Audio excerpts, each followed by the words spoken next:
ये भगवान का विराट स्वरूप, भगवान की तत्वमयी सृष्टि, इसको जो सुनता है उसके सारे पाप नष्ट हो जाते हैं और वो भगवान के चरणों का अनन्य भक्त होता है। ब्रह्मा जी ने कहा तुम सावधान होकर सुनो। अनंत भगवान ने प्रलय के जल में डूबी हुई पृथ्वी का उद्धार करने के लिए समस्त यज्ञ में वाराह शरीर ग्रहण किया था।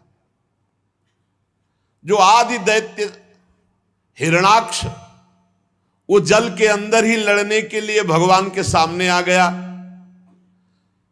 और जैसे इंद्र ने अपने वज्र से पर्वतों के पंख काट डाले थे, वैसे ही वाराह भगवान ने अपनी दाढ़ों से हिरणाक्ष के टुकड़े टुकड़े कर दिए। ये भगवान का वाराह अवतार। फिर उन्हीं प्रभु ने रुचि नामक प्रजापति की पत्नी आकुति के गर्भ से सुयज्ञ के रूप में अवतार ग्रहण किया। उस अवतार में उन्होंने दक्षिणा नाम की पत्नी से स्वयं नाम के देवताओं को उत्पन्न किया। तीनों लोकों के बड़े बड़े संकट हर लिए। इसीलिए स्वयंभू मनु ने हरि नाम से भगवान यज्ञ स्वरूप को पुकारा। ये भगवान का यज्ञावतार है। नारद जी करदम प्रजापति के घर देहूति के गर्भ से 9 बहिनों के साथ भगवान ने कपिल भगवान के रूप में अवतार ग्रहण किया। उन्होंने अपनी माता देहूति को आत्मज्ञान का उपदेश किया, जिससे वे इसी जन्म में अपने हृदय के संपूर्ण मल, तीनों गुणों की आसक्ति का सारा कीचड़ धोकर भगवत प्राप्त हुई। ये भगवान का कपिल अवतार हुआ। महर्षि अत्रि भगवान को पुत्र रूप में प्राप्त करना चाहते थे। उन पर प्रसन्न होकर भगवान ने एक दिन उनसे कहा, मैंने अपने आप को तुम्हें दे दिया।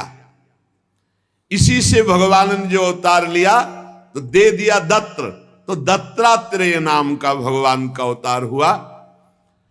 उनके श्री चरण कमलों के पराग से अपने शरीर को पवित्र करके महाराजा यदु, शास्त्रार्जुन आदि ने योग की भोग और मोक्ष, इन सिद्धियों को प्राप्त किया। ये भगवान का दत्तात्रेय अवतार।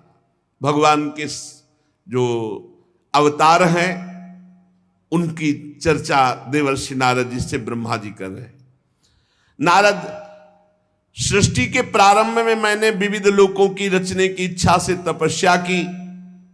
मेरे उस अखंड तप से प्रसन्न होकर के भगवान शन नाम से 4 रूपों में प्रकट हो गए।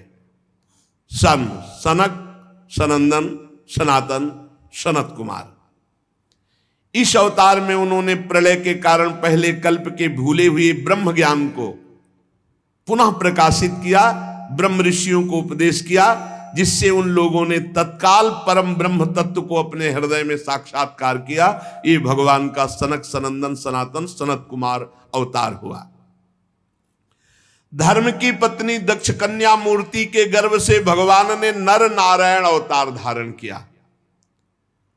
बड़ी भारी तपस्या भगवान नर नारायण ने की। ये सब चरित्र जितने सारांश में कहे जाते हैं पूरे सुनाए जाएंगे। इंद्र की भेजी हुई काम की सेना अप्सराएं उनके सामने जाते ही अपना प्रभाव खो बैठी, क्योंकि वो भगवान की तपस्या में विघ्न डालना चाहती थी। नारद जी बड़े महानुभाव भी काम को जीत नहीं पाए, भले भस्म कर दिए, परंतु भगवान नर नारायण ने ना तो क्रोध किया और ना प्रभावित हुए और बड़े आदर से उनको बैठाल करके सांत्वना दी और एक दिव्य अप्सरा की रचना की अपनी जंघा से, जिनका नाम उर्वशी, और कहा जाओ ये तुम्हारे स्वर्ग में सर्वश्रेष्ठ अप्सरा होगी, तुम आए थे हमें मोहने के लिए। ये भगवान का नर नारायण अवतार हुआ। अपने पिता राजा उत्तानपाद के पास बैठे हुए 5 वर्ष के बालक ध्रुव को उनकी सौतेली माता सुरुचि ने अपने वचन बाणों से बेध दिया। इतनी छोटी अवस्था होने पर भी वे ग्लानि से तपस्या करने के लिए वन में चले गए। उनकी प्रार्थना से प्रसन्न होकर भगवान प्रकट हुए और उन्हें ध्रुव पद की प्राप्ति कराई। आज भी ध्रुव के ऊपर नीचे प्रदक्षिणा करते हुए दिव्य महर्षिगण ध्रुव की स्तुति करते रहते हैं। कुमार्गगामी वेन का ऐश्वर्य और पौरुष ब्रह्म ऋषियों के हुंकार रूपी वज्र से जलकर भस्म हो गया। ऋषियों की प्रार्थना पर भगवान ने उनके शरीर से अवतार लिया, वेन के मृत शरीर से, जो पृथु के नाम से जाने गए। दाहिनी भुजा से भगवान पृथु का अवतार हुआ। उसी अवतार में पृथ्वी को गाय बनाकर उन्होंने संपूर्ण जगत के लिए अन्न और औषधियों का दोहन किया। राजा नाभ की पत्नी सुदेवी के गर्भ से भगवान ने ऋषभ देव के रूप में अवतार लिया, जिनके पुत्र भरत जी जो आगे चलकर जड़ भरत कहे गए। इस ऋषभावतार में भगवान ने परमहंसों की रहनी दिखाई, अवधूतों की रहनी। अपनी इंद्रिय मन को अत्यंत शांत एवं स्वरूप में स्थित करके समदर्शी, जड़, योगाचार्य, परमहंस, अवधूतचर्या ये दिखाया भगवान ने। यज्ञ पुरुष भगवान स्वर्ण के समान कांति वाले हयग्रीव के रूप में अवतार धारण किया। वो विग्रह वेदमय, यज्ञमय, सर्वदेवमय। उन्हीं हयग्रीव भगवान की श्वास से वेदों का प्रकट हुआ। जो वेदवाणी वो हयग्रीव भगवान के श्वासों से। ये भगवान का हयग्रीव अवतार। चाक्षुष मनवंतर के अंत में भावी मनु सत्यव्रत ने जब भगवान से प्रार्थना की तो भगवान ने मत्स्यावतार धारण किया उनकी रक्षा के लिए। महाप्रलय के जल में उनको नौका पे बैठाल कर विचरण कराते रहे। प्रलय के उस भयंकर जल में ब्रह्मा जी कह रहे मेरे मुख से गिरे हुए वेदों को लेकर वे उसी में विहार करते रहे। फिर उन्हीं भगवान ने देवता और दानवों को एकत्रित करके समुद्र मंथन कराया अमृत प्राप्ति के लिए। जब देखा मंदराचल धस रहा है तो भगवान ने कच्छपावतार धारण करके अपनी पीठ पर मंदराचल को धारण किया।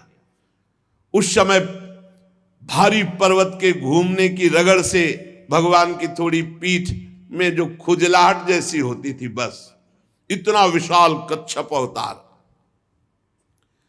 देवताओं का महान भय मिटाने के लिए उन्हीं भगवान ने अमृत कलश मोहिनी अवतार धारण किया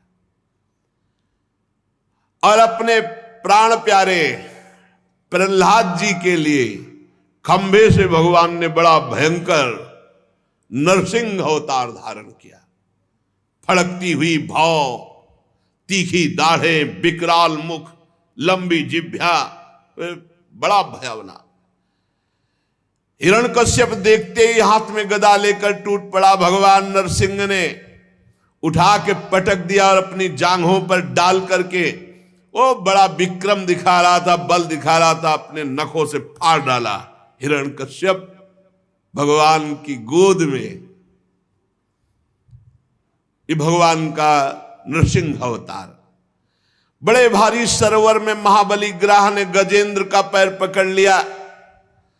जब वो बहुत थक कर घबरा गया तब उसने अपनी सूंड में कमल लेकर भगवान को पुकारा, हे हरि, हे आदि पुरुष, हे समस्त लोकों के स्वामी, हे श्रवण मात्र से कल्याण करने वाले। उसकी पुकार सुनकर अनंत शक्तिमान भगवान गरुण की पीठ पर चढ़कर आए और गरुण को भी छोड़ दिया और अपने चक्र से ग्राह का मस्तक काट डाला। और कृपा परवश भगवान ने शरणागत गजेंद्र की सूंड पकड़ के उसे बाहर किया, विपत्ति से उसका उद्धार किया। भगवान ने अदिति के पुत्रों में सबसे छोटे पुत्र वामन के रूप में अवतार लिया, गुणों की दृष्टि में सबसे बड़े। इस अवतार में भगवान ने बलि के संकल्प छोड़ते ही 3 पग पृथ्वी का, एक शरण से ही ऊपर के सारे लोग वामन बनकर 3 पग पृथ्वी के बहाने बलि से संपूर्ण पृथ्वी छीन ली। परंतु ये बात सिद्ध कर दिया कि सतमार्ग में चलने वाले पुरुषों को और किसी तरह नहीं हराया जा सकता मांगने के सिवा। समर्थ होते हुए भगवान को मांगना पड़ा, क्योंकि धर्म से, भगवान की भक्ति से चल रहे थे महाराज बलि। बिना याचना के उनको उनकी स्थिति से नहीं हटाया जा सकता, ईश्वर से च्युत नहीं किया जा सकता। दैत्यराज बलि ने अपने सिर पर स्वयं वामन भगवान का चरणामृत धारण किया। ऐसी स्थिति में देवताओं के राजा इंद्र को जो सुख है, उनके सामने क्या है? महाराज बलि को जो सुख मिला, आज भी भगवान द्वारपाल बनने खड़े हैं। पर धन्य है महाराज बलि, उनके गुरु शुक्राचार्य जी ने मना किया, पर उन्होंने अपने गुरु की बात नहीं मानी और भगवान को 3 पग पृथ्वी दान किया। भगवान ने तीसरा पग पूरा कराने के लिए जब कहा तो उन्होंने अपने मस्तक पर चरण रखवाए कि रखो महाराज, अभी 2 पग में संपत्ति नापी, तीसरे पग में संपत्तिवान को नापिए और मेरे मस्तक पर चरण पधराइए। अत्यंत प्रेम भाव में युक्त होकर भगवान ने ज्ञान और योग और आत्म तत्व का उपदेश करने के लिए हंसावतार धारण किया। भगवान का एक हंसावतार हुआ, इसी में प्रसंग में आएगा आगे चलकर। वे ही भगवान स्वयंभू आदि मनवंतरों में मनु के रूप में अवतार लेकर मनुवंश की रक्षा करते हैं। 10 दिशाओं में बेरोक टोक सब पर शासन करने वाला निष्कंटक सुदर्शन चक्र भगवान सदैव अपने हाथ में लिए सतर्क सावधान अपने भक्तों की रक्षा के लिए। तीनों लोकों के ऊपर सत्य लोक तक भगवान के चरित्रों की कमनी कीर्ति फैल रही है। स्वदाम धन्य भगवान धनवंतरी के रूप में अवतार लिया। बड़े बड़े रोगियों के रोग को तत्काल नष्ट कर देने की सामर्थ्य धनवंतरी भगवान में। अमृत पिलाकर देवताओं को अमर कर दिया।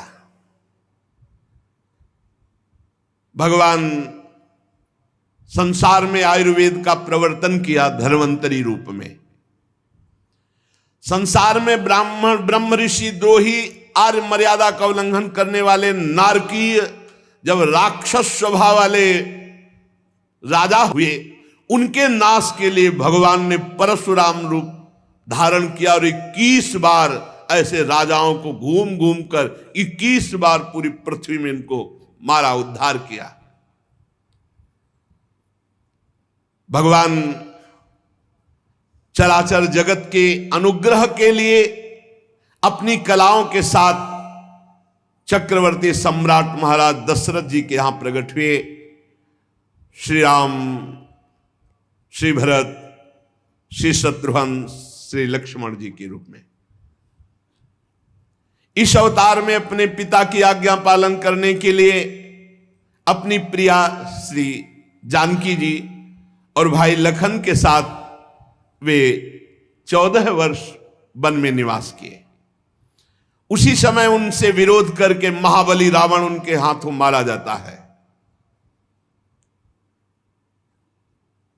त्रिपुर विमान को जलाने के लिए उद्यत भगवान शंकर के समान जिस समय भगवान राम शत्रु की नगरी लंका को भस्म करने के लिए समुद्र तट पर पहुंचते हैं, उस समय सीता के वियोग के कारण बढ़ी हुई क्रोधाग्नि से उनकी आंखें इतनी लाल हो जाती है कि उनकी दृष्टि से समुद्र भयभीत हो जाता है और वो थर थर कांपता हुआ प्रभु को भेंट समर्पित करके विनय करता है और उपाय बताता है। रावण की इतनी कठोर छाती है कि इंद्र का वाहन ऐरावत जब प्रहार किया तो उसके दांत टूट गए, पर रावण की छाती में कुछ नहीं हुआ। ऐसे दिग्विजयी घमंडी रावण के घमंड को चूर चूर कर दिया भगवान श्री राम ने। भगवान श्री राम के सारंग धनुष की टंकार से राक्षसों का घमंड चूर हुआ। झुंड के झुंड दैत्य जो पृथ्वी में उत्पात मचाने वाले थे, भगवान श्री राम ने सबका नाश किया। आगे चलकर फिर दैत्यों का समुदाय जब बढ़ता है तो भगवान श्वेत और श्याम वर्ण का अवतार धारण करते हैं। श्वेत बलराम जी, श्याम वर्ण श्री कृष्णचंद्र। अपनी महिमा को प्रकट करने वाले इतने अद्भुत चरित्र, ऐसी अद्भुत लीलाएं जो गा गा कर परम पद प्राप्त की जा सके। बचपन में छठी के दिन ही पूतना के प्राण, महाबली पूतना प्राण हर लेना और पैर उछालकर बड़े भारी छकड़े को उलट देना, तृणावर्त को मारना, घुटनों के बल चलते चलते आकाश छूने वाले यमलार्जुन वृक्षों के बीच में जाकर उन्हें उखाड़ डालना, कालिया नाग से विष से दूषित हुए यमुना जल को पीकर बछड़े और गोप बालक सब पधार गए थे, अपनी अमृतमयी दृष्टि से उन्हें जीवित कर देना, यमुना जल को शुद्ध करना, कालिया नाग को बाहर दमन करके निकाल देना, गोप गणों को दावाग्नि से, मूंज का वन था, चारों ओर आग लग गई। जब देखा ब्रजवासियों के प्राण संकट में तो भगवान ने कहा सब लोग आंख मूंद लो। सबने आंख मूंदी और भगवान ने अपने मुख में अग्नि को पान कर लिया। यह अलौकिक लीला, अचिंत शक्ति। माता ने उन्हें बांधने के लिए जो जो रस्सी लाई वो सब उनके उदर में पूरी नहीं पड़ी, 2 अंगुल छोटी रह जाती। अद्भुत लीला। जमाई लेते समय माता को अपने मुख में 14 ब्रह्मांड दिखाई दिए, माता भयभीत हो गई, फिर संभली। अद्भुत लीला। बकासुर, अघासुर सबको बाल लीला में ही पहुंचा दिया परम पद में। नंद बाबा को वरुण के पास से छुड़ा कर लाना, मैदानों का पुत्र व्योमासुर जब गोप बालकों को पहाड़ की गुफाओं में बंद कर दिया तो उन्हें वहां से बचा लाना, गोकुल के लोगों को जो दिन भर तो काम धंधे में व्याकुल रहते, रात को थक कर सो जाते, ऐसे साधनहीन जनों को भी वो परम पद जो बड़े बड़े मुनियों के द्वारा वांछित, संपूर्ण ब्रजवासियों को। निष्पाप नारद जब श्री कृष्ण की सलाह से गोप जनों ने इंद्र का यज्ञ बंद कर दिया, तब इंद्र ब्रज भूमि का नाश करने के लिए चारों ओर से मूसलाधार वर्षा करने लगा। उस समय भगवान 7 वर्ष की अवस्था के थे। 7 दिनों तक गोवर्धन पर्वत को एक ही अंगुली पे धारण किया। ऐसे खेल खेल में 7 दिन 7 रात श्री गिरिराज महाराज को धारण किया। वही भगवान वृंदावन में विहार करते हुए रास करने की इच्छा से रात्रि के समय जब चंद्रमा की उज्जवल चांदनी चारों ओर छिटक रही, अपनी बांसुरी पर मधुर संगीत की लंबी तान छेड़कर गोपियों को आकर्षित किया। प्रेम विवश आई हुई गोपियों को भगवान ने रास अमृत का पान कराया। एक समय कुबेर का सेवक शंखचूड़ कुछ गोपियों का हरण किया तो भगवान ने उसका भी उद्धार कर दिया। प्रलंबासुर, धेनुकासुर, बकासुर, केसी, अरिष्टासुर, चाणूर, कुवलियापीड़, कंस, काल्यवन, भौमासुर, मिथ्या वासुदेव, साल्व, द्विविध बानर, बल्व, दंतवक्त, राजा नग्नजित, संबलासुर, विदुरथ, रुक्मी, कंबोज, मत्स्य, कुरु, कैकय, संजय, किस किस का अभिमान नहीं नष्ट किया भगवान श्री कृष्ण ने। बलराम जी भीमसेन, अर्जुन आदि नामों की आड़ में स्वयं आप ही कार्य करते थे, निमित्त किसी को भी बला दे। समय के फेर से लोगों की बुद्धि कम हो जाएगी, आयु कम हो जाएगी। तत्व को जानने वाले, वेदवाणी को समझने वाले नहीं होंगे, क्योंकि बुद्धि कम होगी। तो भगवान व्यासदेव जी के रूप में प्रकट होकर एक ही वेद को 4 भागों में और उसकी कई शाखाएं विभाजन करेंगे। जब लोगों की वेद मार्ग का सहारा लेकर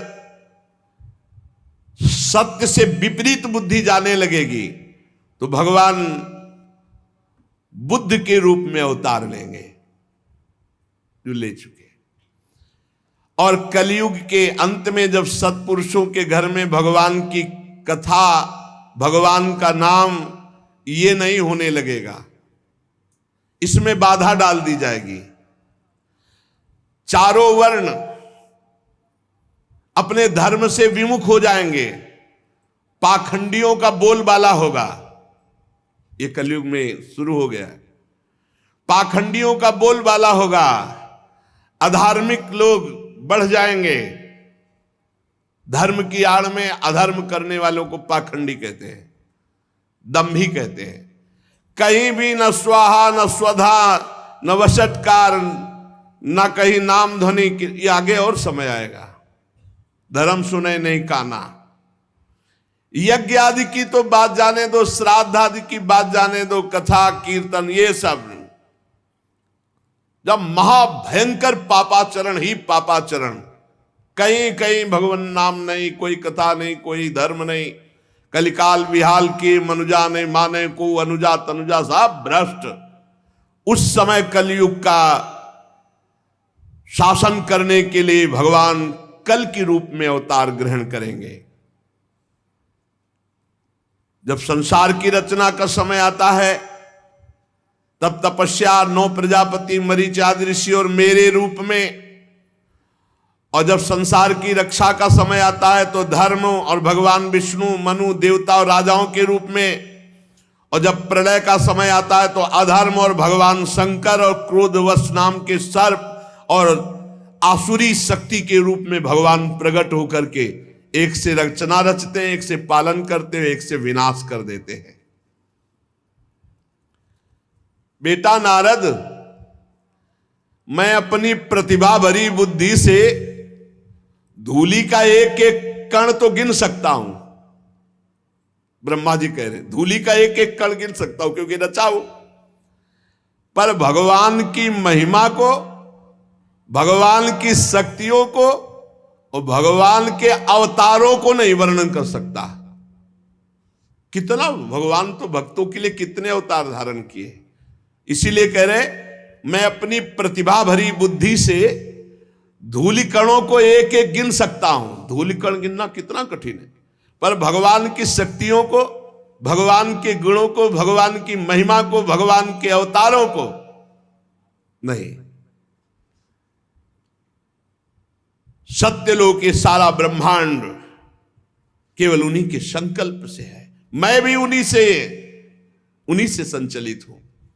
समस्त सृष्टि की रचना पालन संहार वही श्री कृष्ण करते हैं।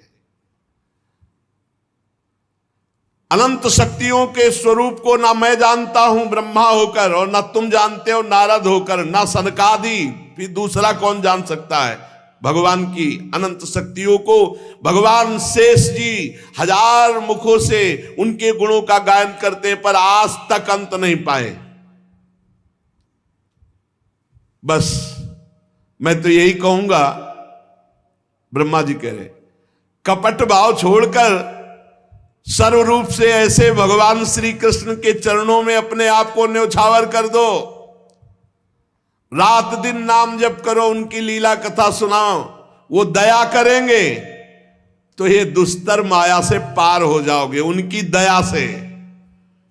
और अगर भगवान से विमुख तो कुत्ते और सियारों के कलेवा रूप इस शरीर को मैं मानकर ऐसे पाप करोगे कि दुर्गति हो जाएगी। प्यारे पुत्र नारद, मैंने भगवान की कृपा से ये तुम्हें भगवान की महिमा सुनाई। भगवान की कुछ महिमा को भगवान शंकर, प्रहलाद जी, शतरूपा, मनु, प्रिव्रत, प्राचीन बर्ही, रिभु, ध्रुव, इक्ष्वाकु, पुरुरवा, मुचकुंद, महाराज विदेहराज जनक, गाधी, रघु, अम्बरीश, सगर, गय, ययाति, मानधाता, अलर्क, शतधन्वा, अनु, रंतिदेव, भीष्म जी, बलि जी, अमूर्तरय, दिलीप, शौभरी, उतंक, शिवी, देवल, पिप्पलाद, सारस्वत, उद्धव, पराशर, भूरिसेन, विभीषण, हनुमान जी, सुखदेव जी, अर्जुन, आरिष्टसेन, विदुर, श्रुतदेव और भी ऐसे कुछ महात्मा हैं जो कुछ महिमा जानते हैं, संपूर्ण महिमा कोई नहीं जानता। ऐसे हमारे भगवान हैं जिन्हें भगवान के प्रेमी भक्तों का सानिध्य मिल गया, उनकी शिक्षा में जिन्होंने जीवन अर्पित कर दिया, वो चाहे स्त्री हो, चाहे हूण, भील, पापी, नीच कोई भी हो, वो भगवान का भक्त बन जाएगा, भगवान की कृपा का पात्र बन जाएगा, वो भगवान के रहस्य को जानने का अधिकार प्राप्त कर लेगा, जिसे भगवत प्रेमी महात्मा का संग मिला। नारद जी, भगवान एक रस है, शांत है, अभय है, ज्ञान स्वरूप है, भगवान में माया मल नहीं है। ये जितनी विषमता है संसार में है, भगवान में नहीं। इसलिए महात्माओं का संग करके आनंद स्वरूप भगवान श्री कृष्ण का साक्षात्कार करने के लिए समस्त कर्मों को भगवान को समर्पित कर दो। ये बात, समस्त कर्मों को भगवान को समर्पित कर दो। तुम्हारे स्वभाव अनुसार जो जो कर्म होते हैं उनको भगवान को अर्पित करो स्वभावानुसार, और नाम जप करो, अपने कर्तव्य का पालन करो।